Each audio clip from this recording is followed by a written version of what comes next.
Hi friends, എല്ലാവർക്കും സുഖമാണെന്ന് വിശ്വസിക്കുന്നു. എൻ്റെ പുതിയൊരു വീഡിയോയിലേക്ക് എല്ലാവർക്കും സ്വാഗതം. ഇന്നൊരു സ്പെഷ്യലായിട്ടുള്ള വീഡിയോ ആണ്. ഇന്നത്തെ വീഡിയോയിൽ ഞാൻ നിങ്ങളുമായി ഷെയർ ചെയ്യുന്നത് നമ്മുടെ ഫർണിച്ചറുകളൊക്കെ പണിയുമ്പോൾ ഒരു 20% ചിലവ് വരുന്നത് അതിൻ്റെ പോളിഷിനും അതിൻ്റെ പെയിൻറ്റിങ്ങിനും ഒക്കെയാണ്. അപ്പം അത്തരം ചിലവുകൾ കുറയ്ക്കാനും പഴയ ഫർണിച്ചറുകൾ ഭംഗി കൂട്ടാനും കഴിയുന്ന ഒരു ടിപ്പായിട്ടാണ് ഞാൻ വന്നിരിക്കുന്നത്. അതായത് ഞാൻ ചെയ്ത ഒരു കാര്യമാണ് ഞാൻ നിങ്ങൾക്ക് കാണിച്ചിരുന്നത്. എൻ്റെ ഒരു പഴയ കൗണ്ടർ ഞാൻ PVC വാൾപേപ്പർ അങ്ങനെ സാധനം ഉണ്ട്.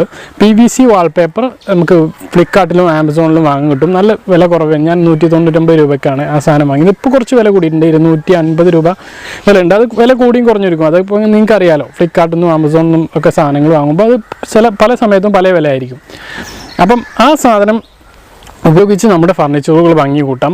അത് ചുമരുമ്മ ഒട്ടിക്കാവുന്ന ടൈൽസ് പോലെയുള്ള ടൈൽസിൻ്റെ രൂപത്തിലും പല ഡിസൈനുള്ള ഈ PVC വാൾപേപ്പർ നമുക്ക് വാങ്ങി കിട്ടും. പക്ഷേ ഞാൻ ചെയ്തത് മാറ്റ് ബ്ലാക്ക് PVC വാൾപേപ്പർ വാങ്ങി ഞാൻ ഒട്ടിച്ച് സുന്ദരമാക്കിയ ഈ കൗണ്ടറാണ് നിങ്ങൾ ഈ കാണുന്നത്. ഇത് വളരെ സിമ്പിളായിട്ട് നമുക്ക് ചെയ്യാം. ഇതിന് ഒരു കാര്യം മാത്രമേ ശ്രദ്ധിക്കേണ്ടുള്ളൂ, എയർ കുടുങ്ങുമെന്ന്. നമ്മൾ ഒട്ടിക്കുന്ന സമയത്ത് നമ്മൾ ഇതിൽ എയർ കുടുങ്ങുന്നതൊന്ന് നോക്കിയിട്ട് ചെയ്താൽ, ഒരു ഹീറ്റർ ഉണ്ടെങ്കിൽ നമുക്ക് അത് മെയിൻറ്റെയിൻ ചെയ്യാവുന്നുള്ളൂ. ഹീറ്റർ നല്ല ചൂടിൽ അടിച്ചു കൊടുത്താൽ എയർ കുടുങ്ങാതെ തന്നെ ഒട്ടിക്കാൻ കഴിയും. പിന്നെ നമ്മൾ സാവധാനം ഇത് ഒന്ന് സൂക്ഷിച്ച് ഒട്ടിച്ചാൽ എയർ കുടുങ്ങാതെ ഒട്ടിക്കാൻ കഴിയും. പിന്നെ അത് പറിച്ചിട്ട് വീണ്ടും ഒട്ടിക്കുന്നതുകൊണ്ട്, ഫ്ലൈവുഡിലൊക്കെ ആണെങ്കിൽ അല്ലെങ്കിൽ മരത്തിൻ്റെ മുകളിലൊക്കെ ആണെങ്കിൽ അത് പറിച്ചൊട്ടിക്കുന്നതുകൊണ്ട് കുഴപ്പമില്ല. അതിൻ്റെ പക്ഷേ അത്രയ്ക്ക് സ്ട്രോങ് ആണ്. ചുമരിലൊക്കെ ആകുമ്പോൾ ചുമരിലുള്ള വൈറ്റ് സിമെൻറ്റോ അല്ലെങ്കിൽ പെയിൻ്റൊക്കെ ഒന്ന് പറഞ്ഞു പോകുന്നു, പിന്നെ അത് നാശമാകും. ചുമരിലൊട്ടിക്കുമ്പോൾ കറക്റ്റ് സൂക്ഷിച്ച് തന്നെ ഒട്ടിക്കണം. നല്ല കറക്റ്റ് ലെവലിൽ തന്നെ ഒട്ടിക്കണം, ഇല്ലെങ്കിൽ പണി കിട്ടും. അപ്പം ഈ ഒരു കൗണ്ടർ സെറ്റ് ചെയ്യാം. ഇത് ചെയ്യാൻ 3 റോളാണ് വേണ്ടി വന്നത്. അതിലും കുറച്ച് സാധനം ബാക്കിയുണ്ട്. അപ്പം നിങ്ങൾക്ക് ആർക്കെങ്കിലും ആവശ്യമുള്ളവർക്ക് ആമസോണിൽ പോയിട്ട് അല്ലെങ്കിൽ ഫ്ലിപ്കാർട്ടിൽ പോയിട്ട് വേണം വാങ്ങണമെങ്കിൽ ഞാൻ ലിങ്ക് താഴെ കൊടുക്കാം.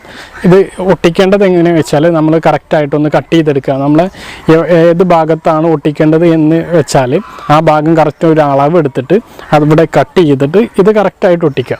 ഇത് സെയിം കളറാണെങ്കിൽ, ഇതിപ്പോൾ ഞാൻ ഒട്ടിച്ചതുപോലുള്ള മാറ്റ് ബ്ലാക്ക് അതുപോലുള്ള സെയിം കളറുകളാണെങ്കിൽ അതറിയില്ല. അതിന് മുകളിൽ തന്നെ ജോയിൻ്റ് വരുന്നതൊന്നും ഒരിക്കലും അറിയില്ല. അതൊന്നൊക്കെ നല്ല സൂക്ഷിച്ച് നോക്കിയാലേ അറിയുള്ളൂ. അപ്പം അത് കറക്റ്റായിട്ട് നമ്മൾ കട്ട് ചെയ്തതിന് ശേഷം ഒട്ടിക്കുക. അതുപോലെ നമ്മൾ ഒട്ടിക്കുന്ന ഭാഗത്ത് അഴുക്ക് എന്തെങ്കിലും ഉണ്ടെങ്കിൽ അതൊക്കെ തുടച്ച് കളയുക. പഴയ ഫർണിച്ചറുകളുടെ വേസ്റ്റുകളോ അല്ലെങ്കിൽ സൺമൈക്ക് ഒട്ടിച്ചതൊക്കെ ഉണ്ടെങ്കിൽ അത് നമുക്ക് പറിച്ച് കളയാം. എന്നിട്ട് നല്ല ഭംഗിയായിട്ട് ഒട്ടിച്ച് നല്ല ഇതുപോലെ സുന്ദരമാവും. വളരെ ചിലവ് കുറഞ്ഞ ഒരു കാര്യമാണ് ഈ PVC വാൾപേപ്പർ കൊണ്ട് ഫർണിച്ചറുകൾ സുന്ദരമാക്കുക എന്നുള്ളത്. അപ്പോൾ ഞാൻ ഉദ്ദേശിച്ച കാര്യങ്ങളൊക്കെ നിങ്ങൾക്ക് എങ്ങനെയാണ് ഇത് ഒട്ടിക്കേണ്ടത് എന്നൊക്കെ ഏകദേശം രൂപം കിട്ടിയിട്ടുണ്ടാകും ഞാൻ പ്രതീക്ഷിക്കുന്നു.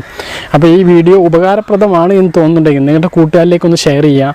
എപ്പോഴും പറയാറുള്ള പോലെ എൻ്റെ ചാനൽ നിങ്ങൾ സബ്സ്ക്രൈബ് ചെയ്യാത്തവരാണെങ്കിൽ സബ്സ്ക്രൈബ് ചെയ്യുക, ബെല്ലൈക്കൺ ഓൺ ആക്കി വെക്കുക. വീഡിയോ അവസാനിപ്പിക്കുന്നു. മറ്റൊരു കിടിലൻ വീഡിയോ ആയിട്ട് നമുക്ക് വീണ്ടും കാണാം. അതുവരേക്കും ബൈ.